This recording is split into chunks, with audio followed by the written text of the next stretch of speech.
Laura, welcome to Landscape Photography World. How are you going? I'm good. How are you, Grant?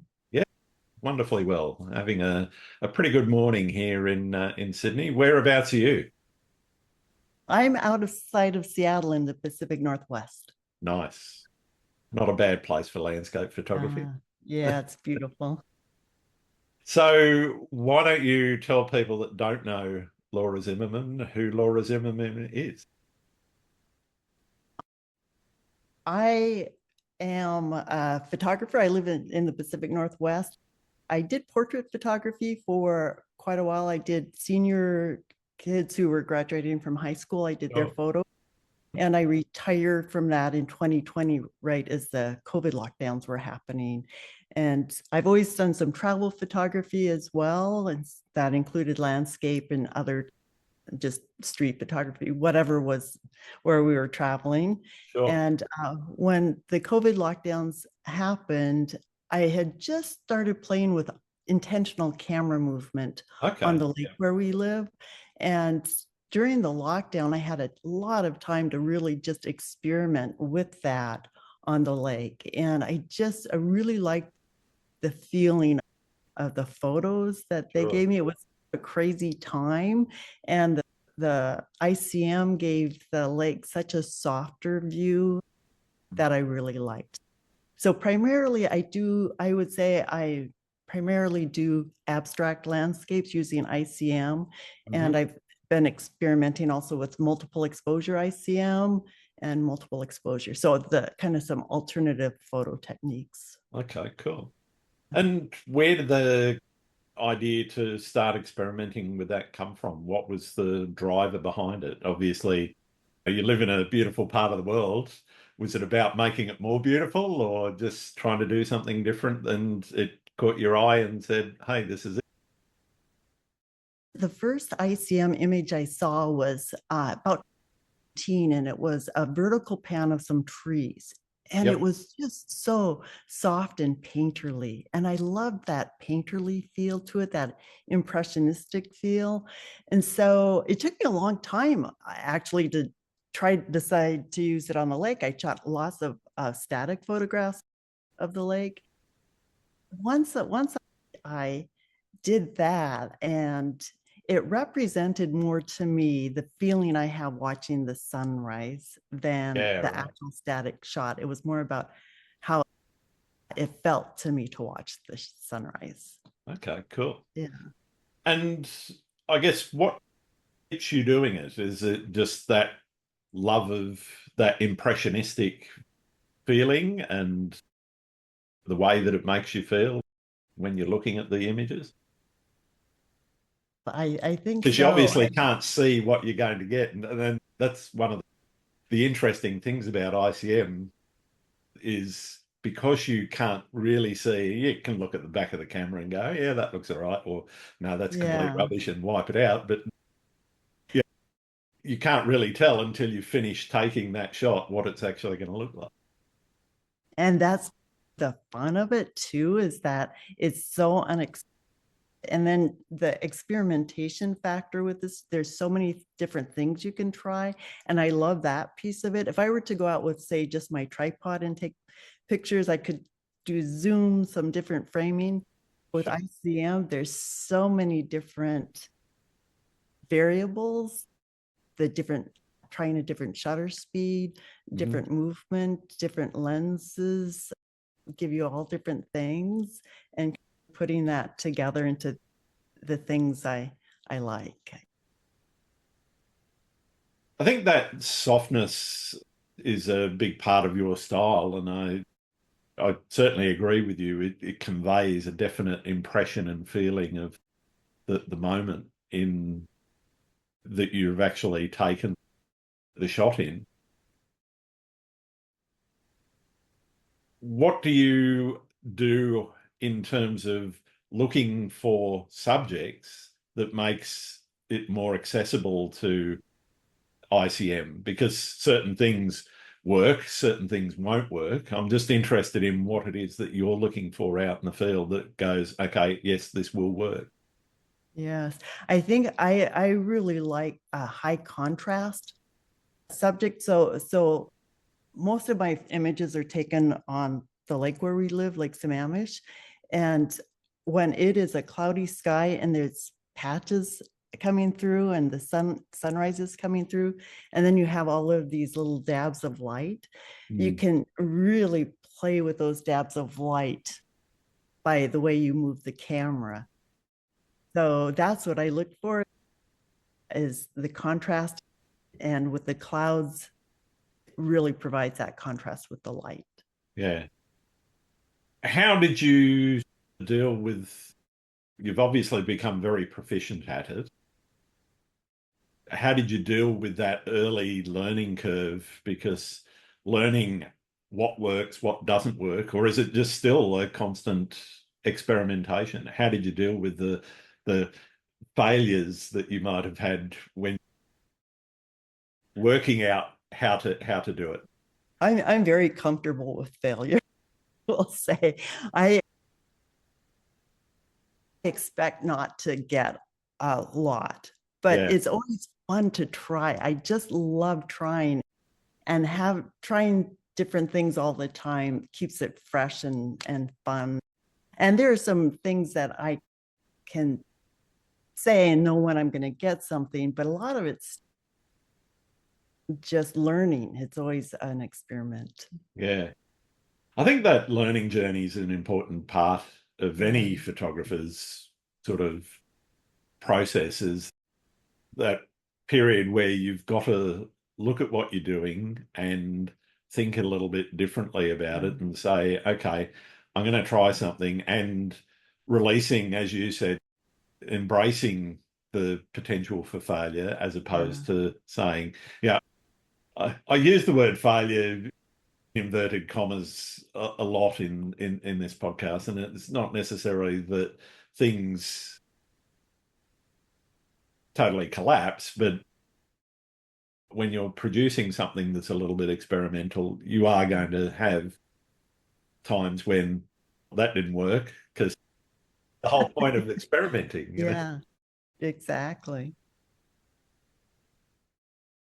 Where did have you learnt that on your own, or have you utilized any education, any formal education like workshops or anything like that to help hone your proficiency in it?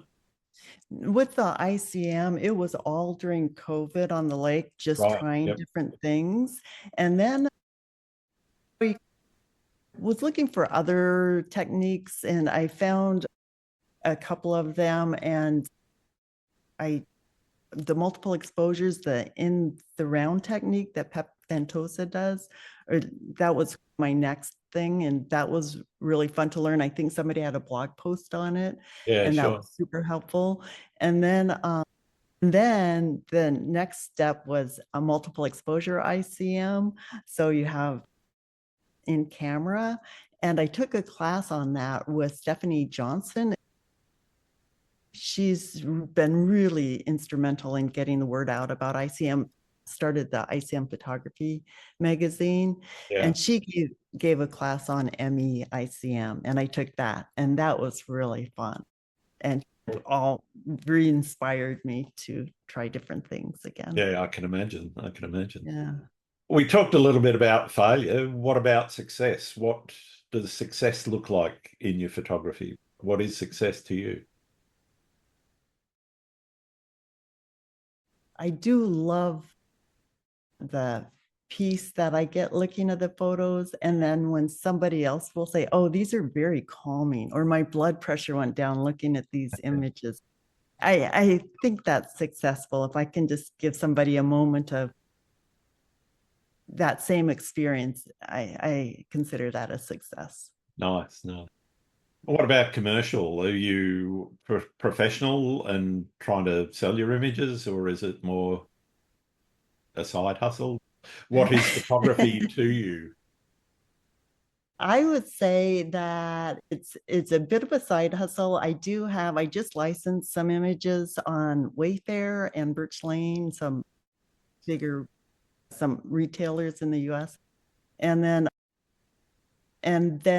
I've done just a few, like for musicians that bought them for their Spotify. So No. those are fun, but very minimally, but it's not paying the bills for sure. That's fair enough. How do you balance the rest of life and photography?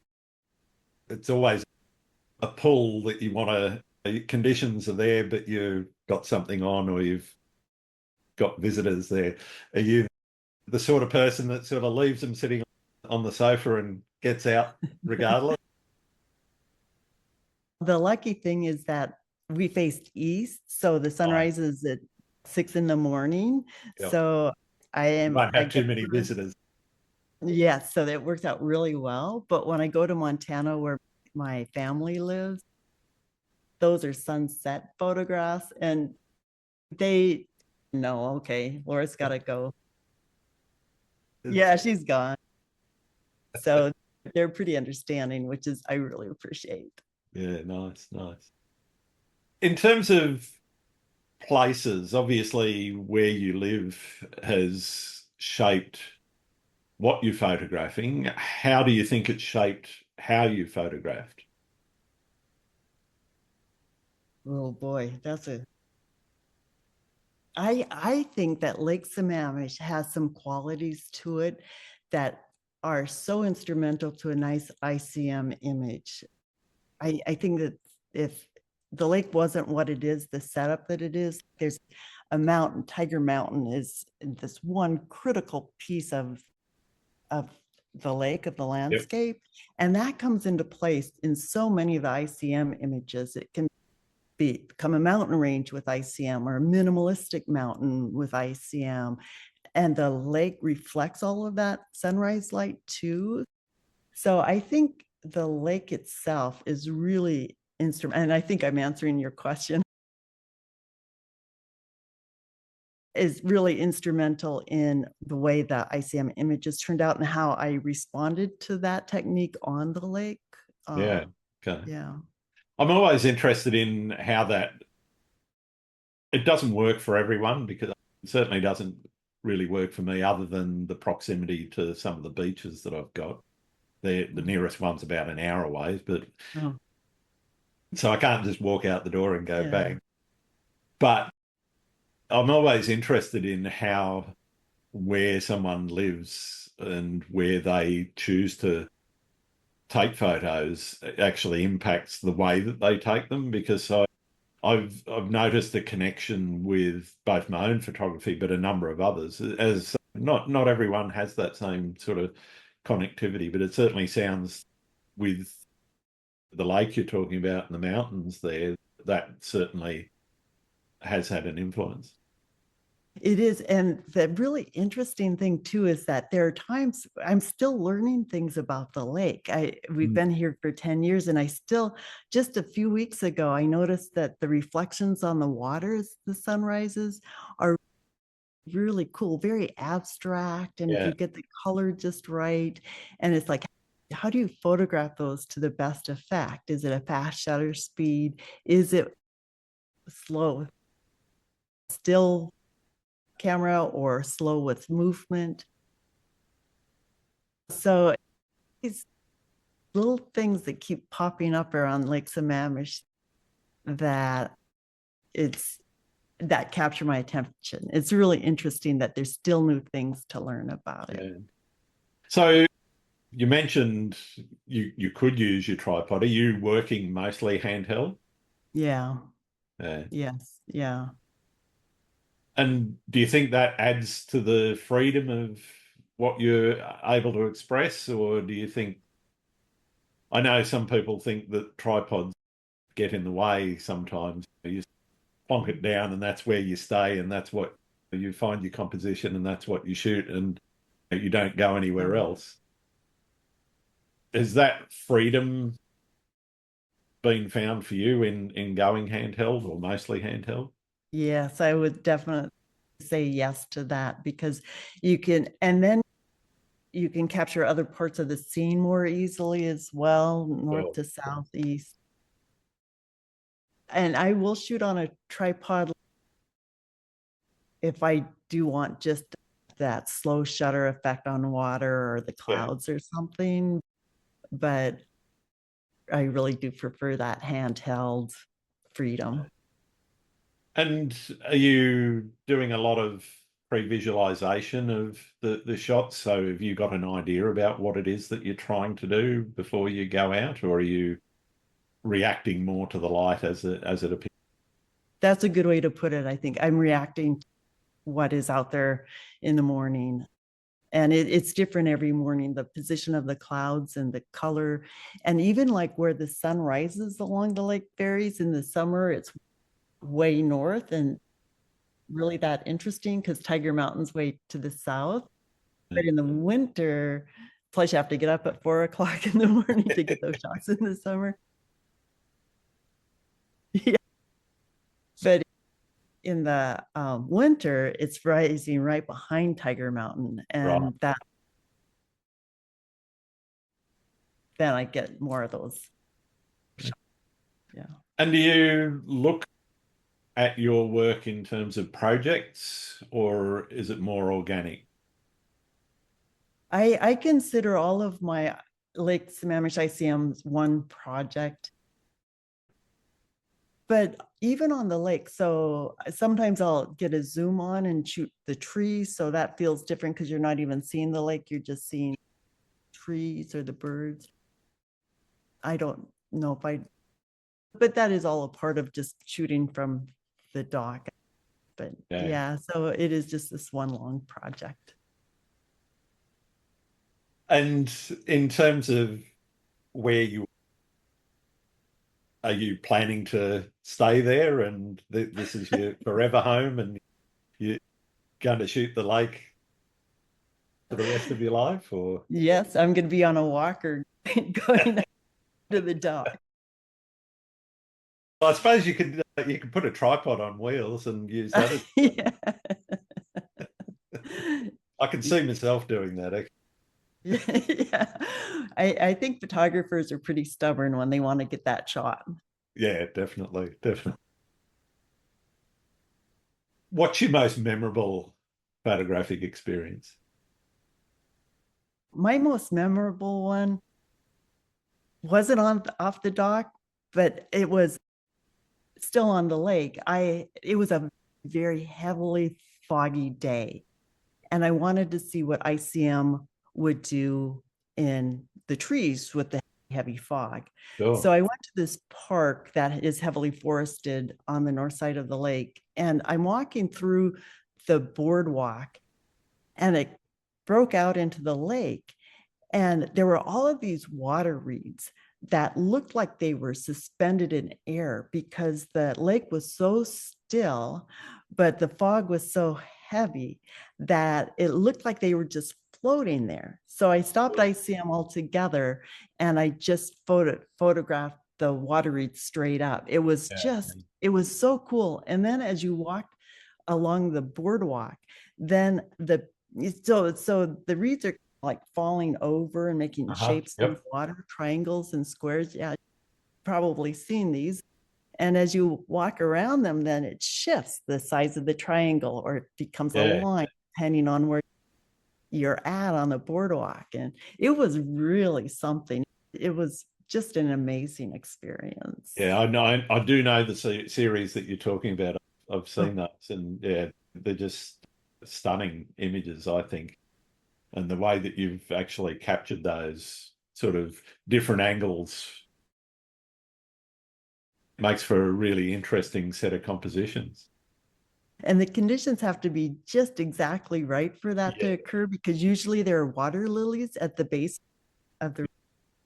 So the water lilies have to be dyed back, and the water reeds will die back as well, but there's just a very short period of time when they're not. And then you need the fog. So I was just very lucky that I stumbled across that. Fantastic. What about horror stories? Have you ever had any painful experiences? Yes, I have. I was taking, this was a while ago, maybe 8 years ago, and I was taking an astrophotography class, and the assignment that week was star trails. So I went out to the mountains earlier in the day and I scoped Sure. out this mountain called Mount Si, and it's right outside this little town in the mountains. And I could visualize this shot, right? The star trails around Mount Si. And I found this little open pasture that I could go shoot in. So that night I tell my husband, okay, I'm off to shoot the star trails. I'll see you later. And I go out there. I parked the car. It's about a half mile walk in, and where I wanted to get was on the other side of this little gate.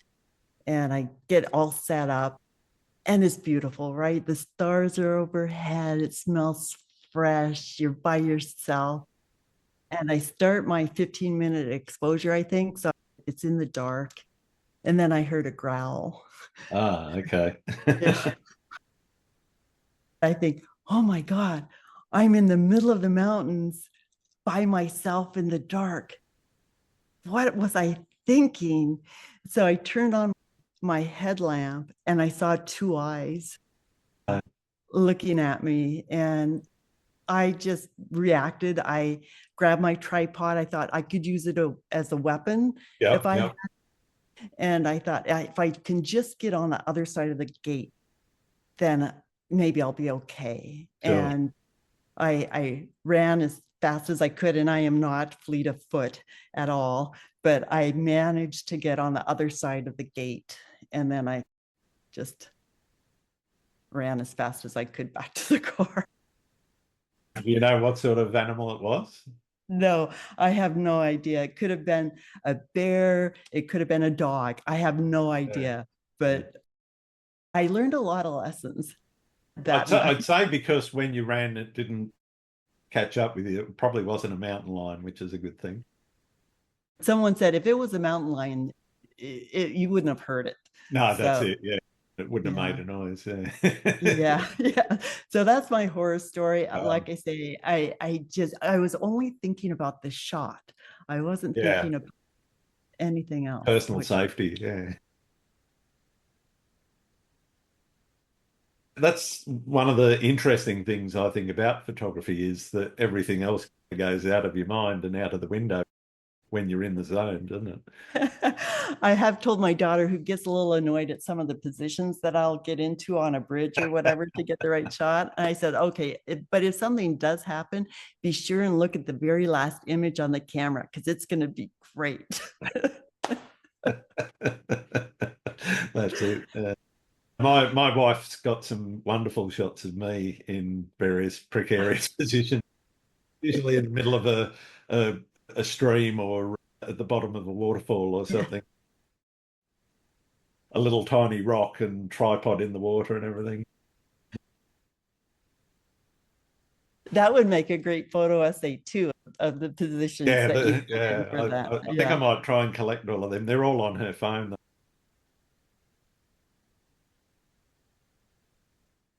What have you learnt about nature and the world through your photography?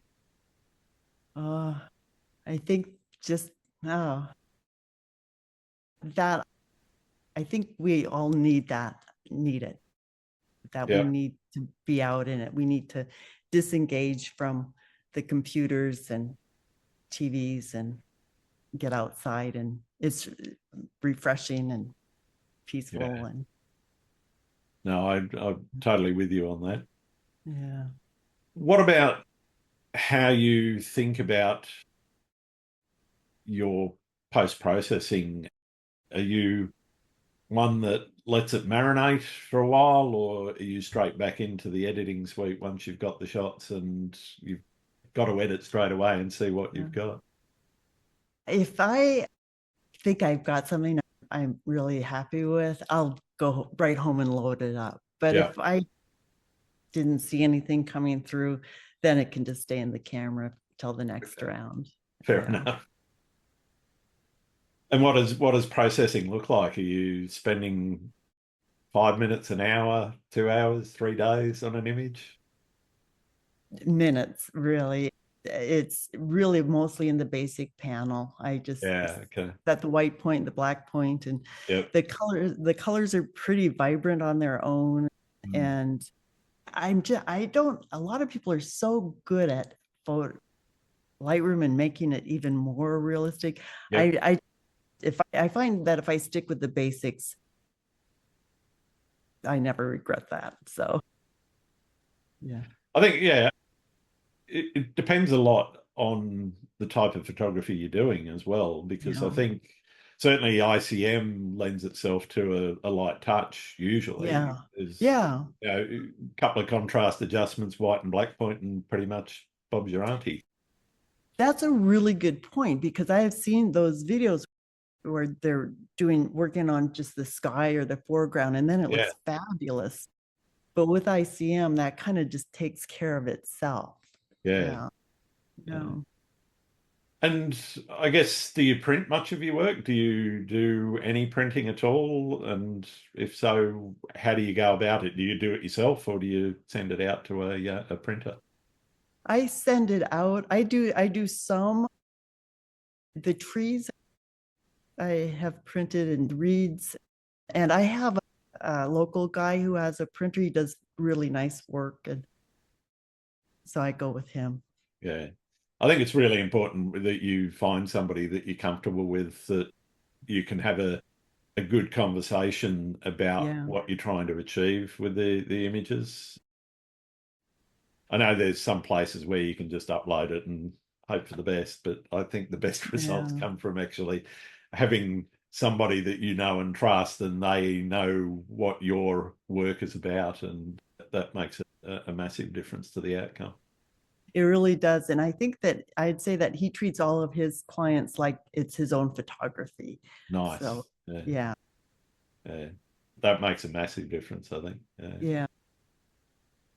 Have you ever hit a creative wall, or had moments when, yeah, photography is just not working for you? Uh, I think there's always something new to learn, or to even just scroll through your Instagram feed is pretty inspiring. So Sure. taking that MEICM class was really fun, and kind Yeah. of with it felt comfortable, Mhm. but I liked the challenge of taking that class and then experimenting later and continuing those experiments with that. One of the things I ask everybody now, I didn't start asking this question early on, but it's become a bit of a fascination for myself, is where do you see photography in society? Oh, photography in society. There's so many with the mobile phones now, and there's so many people. It seems like no moment goes unrecorded these days by Yeah. different sources. So where do I see photography in society? That's a good question, Grant. I would have to think about that. I really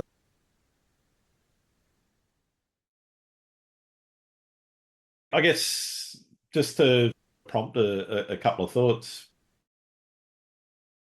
I personally think that it's probably never been, as you said, every moment seems to be recorded. So I don't think it's been as important to people in history until now, in terms of that recording of moments, and whether it's family, whether it's food, whether weird TikTok videos, whatever. yeah. Just the fact that there is so much recording going on at this point in time, in this point in history, it's just never been as saturated ever in history. And I think that has probably led to two things. One, kind of has devalued professional photography a bit, not everywhere, for Mhm. certain things, but it's also increased, I think, the value of the visual medium, and made people start to think about photography a little bit differently. Yeah, I agree with that. And everybody, their their own perspectives are so unique too. And so many people can be taking a picture of a different of the same thing, but it's always little different interpretation as well. And like street photography as well, or current events that are going on, those are all recorded, and things that we never saw before being seen in a way that can be really helpful and shine a light on some things too, which is important. Absolutely. Where do you see the future of photography going? I think for people who are used to all of that equipment, like you and me carrying our backpacks of lenses, I think that maybe eventually it'll all be mobile. I think that the resolution of iPhones are so slow shutter isn't as great. It's there, but it's not as good as a camera. It's fairly limited still, but it's becoming more and more possible. Yeah, and they have attachable lenses for your mobiles now that you can use. And so maybe at some point in the future, we'll all just be bringing our phones with some little attachable lens. What do you see as the biggest challenge facing photography right now? I think what you said earlier about everybody photographing too, there's so much to see and process. You certainly can't consume everything. No. I forget, I remember seeing a stat somewhere that I think on Instagram there's something like 1 billion per day or something. It's I forget the exact number, but it's somewhere in that sort of region. And when you think about that there's only a few billion people on it, and not all of them are using cameras. Yeah. I think I'd seen that statistic as well. It was just crazy, the number of images that are being posted, and it's just so overwhelming, and take it all in. Yeah, you can't. But what's your favorite thing about being a photographer? I think it's just capturing those very brief moments. Like the light is only going to be that color just for a few minutes, if that. And to be able to grab that while it's there is, I like that. Nice. What's your least favorite thing? I would say that when I'll shoot birds with a girlfriend, or waves, panning waves. And when it's on burst mode and you have hundreds and hundreds of photos that you have to cull through, and it's, oh, why did I take so many photographs? That is probably my least favorite, is going through burst mode photos. Yeah. No, I feel that I do a bit of surf photography, either waves on their own or surfers on waves and whatever. And culling through and finding, okay, that's the shot. Yeah. The 50 either side of it, just delete. At least you can bulk delete, but actually finding the shot is the hard part, I think. Yes. And is this the one in focus? And that's it. You've got to go to the edges of everything where I want it, etc. What tips do you have for somebody that would be just starting out in landscape photography? If you were going to give your 12-year-old self advice?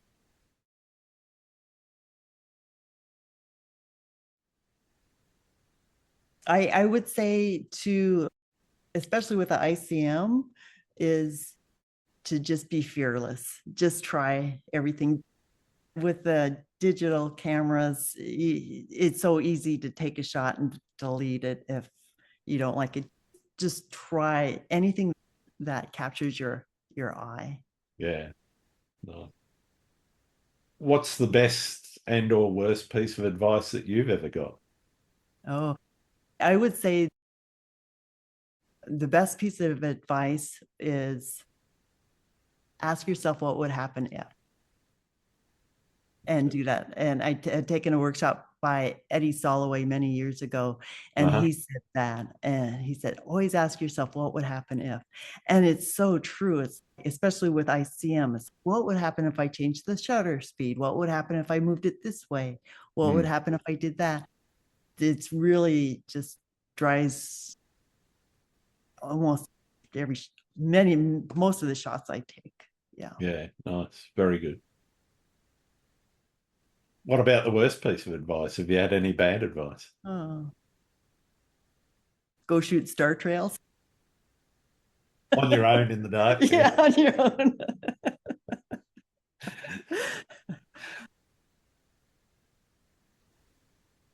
I can't really think of any bad advice. That's a. Are there any photographers out there that I should be talking to? Who I would love to go shoot with. She gives workshops is Rosa Fry. Have you seen? No, I haven't come across her before. It's Frei. I'm not sure if I'm saying it correctly, but she does workshops out of Morocco.